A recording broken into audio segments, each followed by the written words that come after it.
Hello and welcome back to AEF TV in association with Inga III. I'm now joined by Alain Ebobisse, who's the global head IFC Infra Ventures. So you've had the second longest job title I've had to pronounce from part of the World Bank Group. And Alain, we were talking a little bit off air about PPPs, public-private partnerships, and you know, I've had a few interviews where people have talked about the models and things like that. So one of the questions I'd like to ask you is, you know, the necessity of those public-private partnerships and what you see, what you would consider good models and what you would consider if someone's watching that, it's like, look, don't go there. It's failed too many times. Please don't make that mistake again.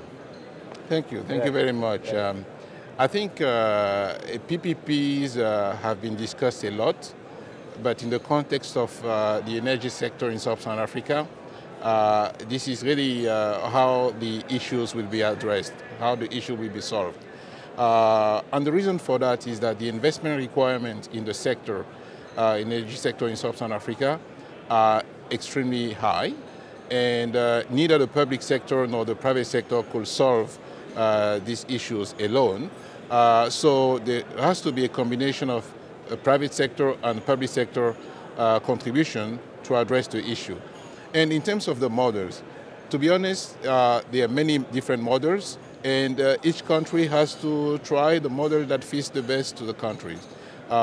Sometimes people advocate full privatization, getting government out of the sector entirely. Other times people are advocating management contract where government will still own the asset and the private sector will come and run the operations. And sometimes you have a combination of both, models such as concessions where government still have an important role, but the private sector will come in and do not only the operations but also some kind of investments.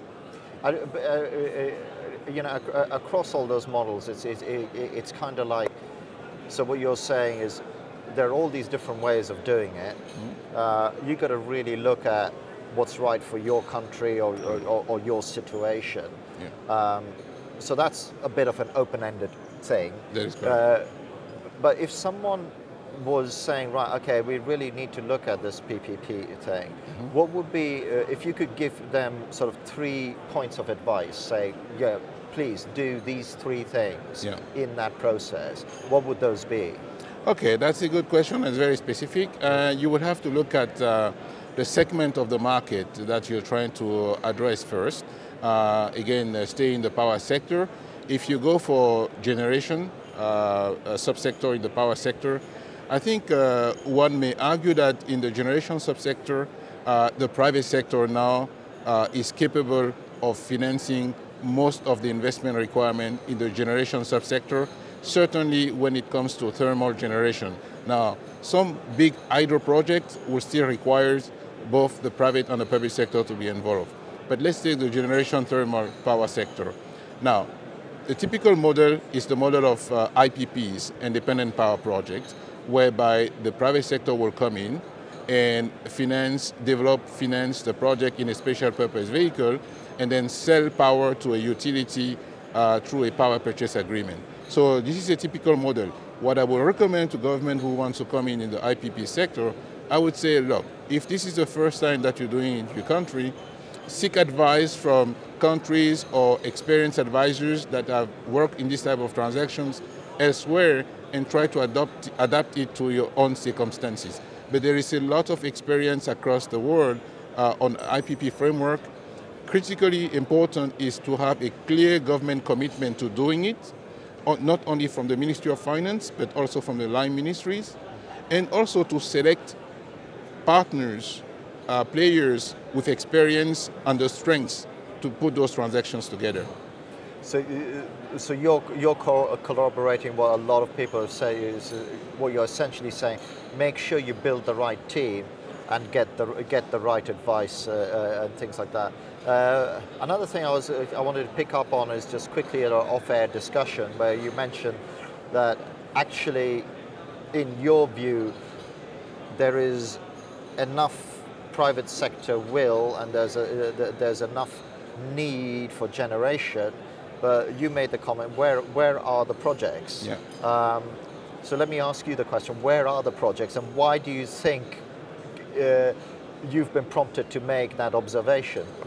Well, I think we have a sort of a paradox, actually, where there is a lot of private sector money from investors which is chasing good bankable infrastructure project in emerging market because they're looking for high yield type of asset. At the same time, there's a huge demand for infrastructure services in this emerging market. But somehow, we are unable to find enough bankable project that will match the investors' appetite. So this is a so-called paradox of a dry infrastructure pipeline, which is a term that was coined by the World Economic Forum. My own responsibility within the World Bank Group seeks to try to address this issue. The global head for a project development business within the World Bank Group, and the idea is to try to increase the pipeline of bankable projects because we know that once we have a bankable project, we will find the money to finance those projects. So it's really a paradox, and it has to do with the challenge to develop bankable structures, especially in the least developed countries, and there are many challenges. My view is that if a government is committed to bringing private sector in the power sector in their countries, they should be able to do it. Because there are ways to doing it. Many countries have done it. In sub-Saharan Africa, a country such as Kenya has been good at attracting private sector participation in the power sector. Now, it's not enough because the needs are still huge, but at least Kenya is in the right track in the power sector in terms of bringing private sector participation. And I suppose, I mean, that does strike me as a paradox because if you're saying the money is out there, all it's looking for is bankable projects. Why are those bankable projects not happening? Is it just one of those things we're just going to have to let it run because there are a lot of long-term sort of, sometimes in a country maybe political issues still need to be sorted out, or maybe there's just the infrastructure isn't there for a bankable project to come online. We were talking about earlier where you have a private power plant, but you might be able to build that power plant, but there's no grid to transmit anything, for example.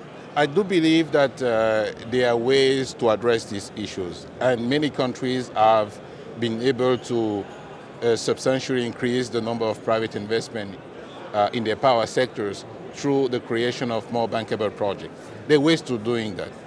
And it starts with governments, but it also has to do with the private players who are coming in to engage governments to make things happen.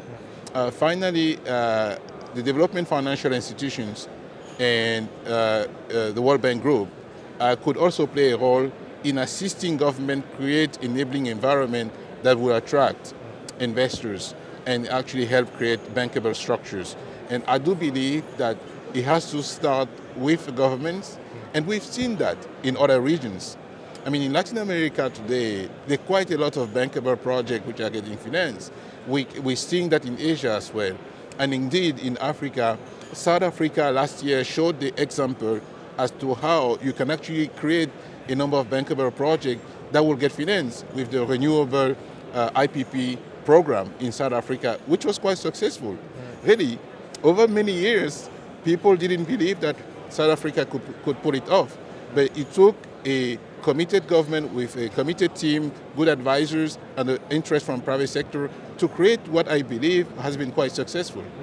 And it's always been thus, though, hasn't it? You get the right commitment, the right team, and almost anything is possible.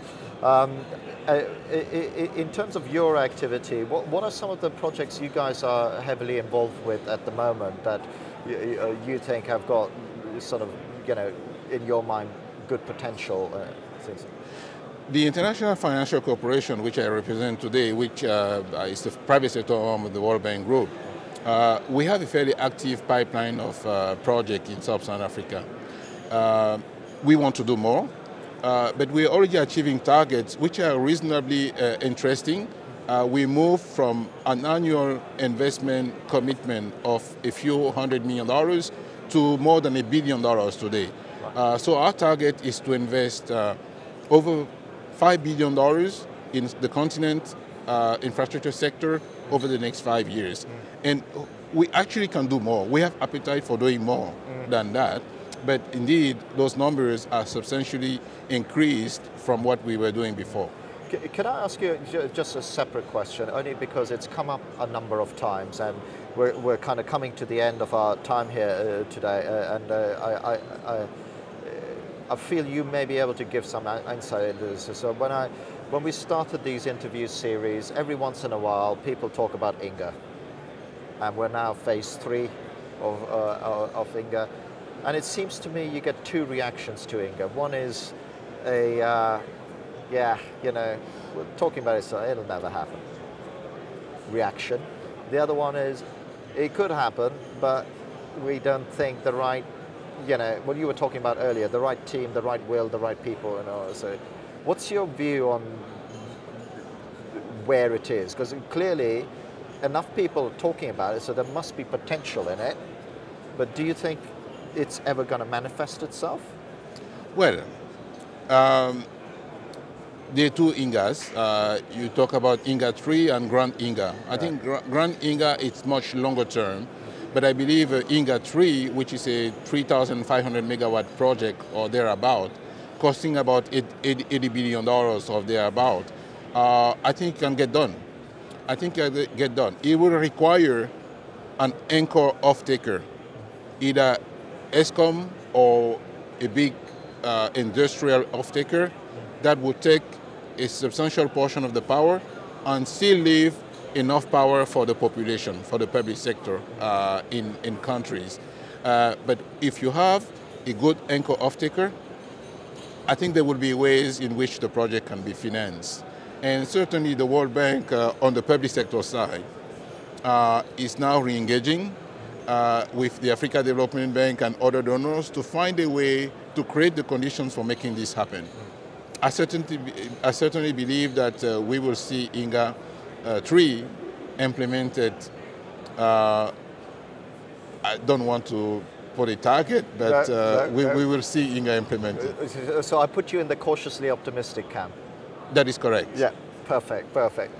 So I'm afraid we've kind of come to the end of our time here. Thank you very much for taking time out to speak to us. It's been incredibly enjoyable. I wish we had a longer time, but unfortunately we're going for the record today. I didn't tell you about this. We're trying to do 18 interviews in one day. Thank you very much. So thank you for taking the time to be here, and thank you as well for watching. Thank you very much. Thank you.